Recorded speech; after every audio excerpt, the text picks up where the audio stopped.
இந்த ஊரில் வீடுகளுக்கு கதவுகள் கிடையாது. ஏன்? அப்படி அதிசயமான ஊர் இந்தியாவிலேயே மகாராஷ்டிரா மாநிலத்தில் உள்ள சனி சிங்கனாப்பூர் உலக புகழ்பெற்ற சனி பகவான் கோவில்.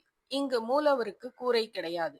திறந்த வெளியில் 5½ அடி உயர கருங்கல்லில் சுயம்புவாக அருள்பாலிக்கிறார். இங்கு கிராமத்தில் உள்ள வீடுகளுக்கு கதவுகள் பூட்டுகள் இல்லாதது மிக ஆச்சரியம் என்றாலும் சனி சிங்கனாப்பூர் கிராமத்தில் திருடினால் சனி தோஷம் பிடித்துவிடும் என்றும் சனீஸ்வர பகவானை ஊரின் காவல் தெய்வமாக இருப்பதாகவும் அதனால் சனீஸ்வரன் இருக்க பயமேன் என்று கிராமத்தில் வீடுகளுக்கு கடைகளுக்கு கதவுகள் கிடையாது.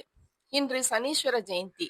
எனவே சனி பகவானை தரிசனம் செய்து 7½ சனி மற்றும் அஷ்டம சனி தோஷத்தின் பாதிப்பில்லாமல் வாழ இந்த நாளில் சனீஸ்வர பகவானை வணங்குங்கள். கோவில் நடை திறந்திருக்கும் நேரம் காலை 5:30 மணி முதல் மாலை 7:30 மணி வரை.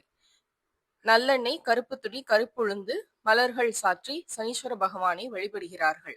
இது போன்ற ஆன்மீக செய்திகளுக்கு பத்மம் யூடியூப் சேனலை சப்ஸ்கிரைப் பண்ணுங்க, லைக் பண்ணுங்க, ஷேர் பண்ணுங்க, கமெண்ட் பண்ணுங்க. நன்றி, வணக்கம்.